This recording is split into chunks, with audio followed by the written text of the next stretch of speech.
In today's video, I'm going to show you how to paint this Christmas ornament using digital watercolor, and we are going to do this step by step.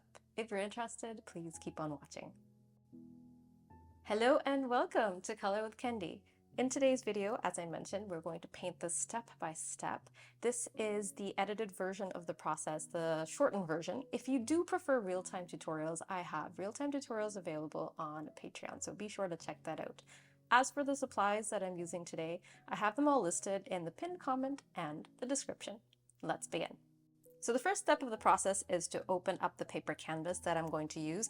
I'm using the 8 by 10 inch canvas that comes with the set. This is what the paper texture looks like. This is texture number 2. And then we're going to insert the traceable as well as the color palette. So I'm going to go to the traceable layer, tap on N, and then reduce the opacity. And the first thing that I want to do is paint in the pine needles. I could start with the ornament, but I don't know, I feel like I want to start with the pine needles. So let's first of all go to the right layer. So let's go to the paint here layer. So I'm going to start out with this color right here. And then I'm going to go to the brush library and pick brush number 14, Charged Watercolor B. And let me show you how this brush works. So depending on how much pressure you apply, you'll get slightly different results. So light pressure like that, heavy pressure, you'll see a lot more pigment. And you will see more pigment towards the top of your stroke, especially when you apply light pressure. So all I'm going to do is start from the outside and then gently work my way in like that. And each stroke is a little bit different and it's very light. It's a lighter wash of color, not too much color at this point. Okay, so the pine needles, the first base, the more wet looking base is done. Now what I want to do is do the centers. So I'll just paint that in, and I'm painting this in the same layer. If you want to do this in a different layer, you can. So for the berries, I'm gonna pick this color and just paint them in. Okay, so we've done the base layers now, and what I want to do is just turn off the traceable and have a look. And I want to smudge some areas of this just to give it more of a wet look. So in order to do that, just go to the smudge tool, the smudge library, and go to smudger number 6.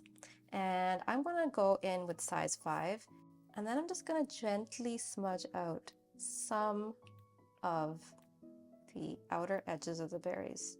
So now you can leave this as is, or you can add a little bit more dimension and more color variation with a drier brush. Brush 40 is a nice one, so I think I'm going to use this one. So with this brush, depending on how much pressure you apply, it'll maybe go up in size. So if you apply heavy pressure, it'll be something like that. If you apply light pressure, it's something like that. It's very pressure sensitive.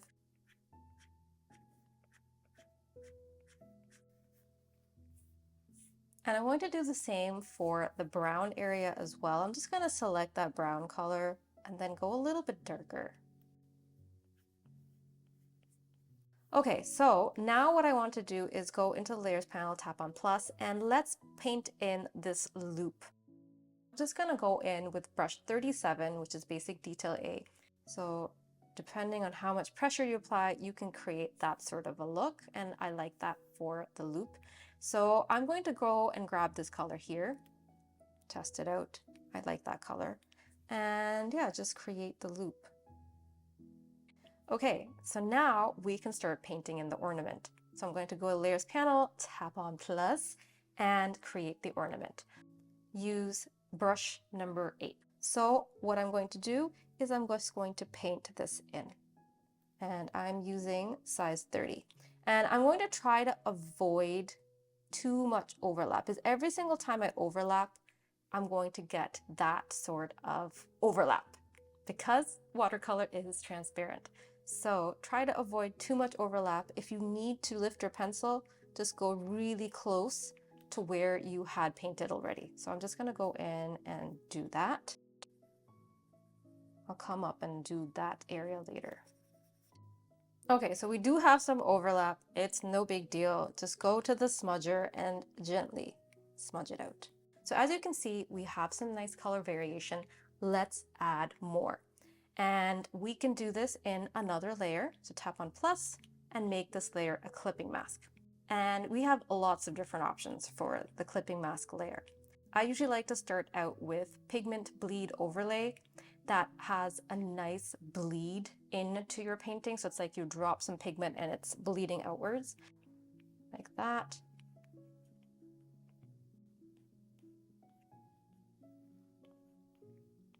And then I'm going to go a little bit darker on the edges here, like that. Okay, so the next step, I want to paint in the top part of the ornament, and I'm trying to avoid lifting my pencil too many times because then I'll have to smudge it out, and I don't want to do that. So just paint that in. So what I'm going to do now is add in these snowflakes. So what I'm going to do, I find that brush 37 is really good for this purpose because it has some transparency but not that much, and it's a great detail brush. So I'm just going to go in with this brush. See, there's a little bit of transparency, but not as much as the other ones. So I'm just going to go in and create the snowflakes with this brush loose. So that's how I'm going to paint it. I think that looks good. I do feel like we need to add a little bit more detail to the top of the ornament here, this area.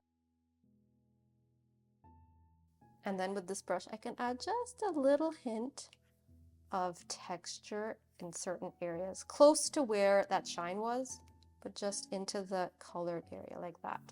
So now we can move on to the golden bow. I want it to shine a little bit more, so I might go in with this brush here, like that. Yes, I think maybe that's the brush. This is brush 22. So with this brush, depending on how much pressure you apply, you can get areas where it's a little lighter and areas where it's a bit darker.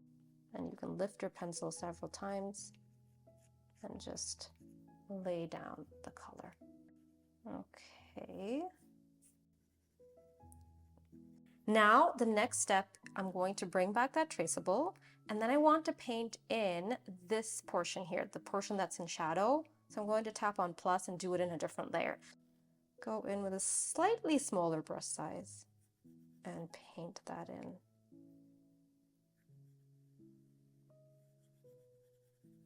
I can go in with a slightly different brush now. I'm thinking of going in with brush number 13.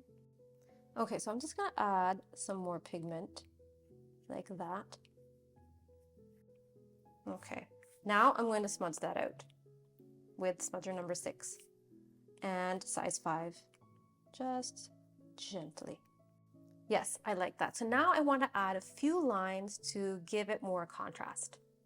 So I'm going to do this in a different layer. I want to tap on plus, and I'm going to add the lines for the contrast with that brush that we used earlier, the brush number 37, basic detail. So let's see, I'm just going to grab this color here. Let's see, I think that's a good color. So I'm just going to zoom in and add a few lines to give it a little bit more contrast. Okay, so I think this painting is almost done. I do want to add a little bit more contrast to the pine needles, the brown area. So right here, I'm going to grab that brown and maybe make it a little bit darker. I'm going to go in with that brush 37 again.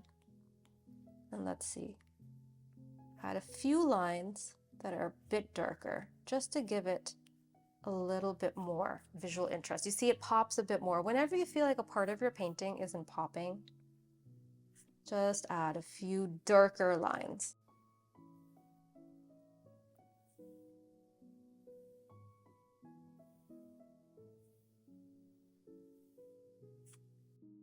So yeah, I hope you enjoyed this video and you learned something new. And if you did, please do give this a thumbs up, and I will see you in the next video. Bye!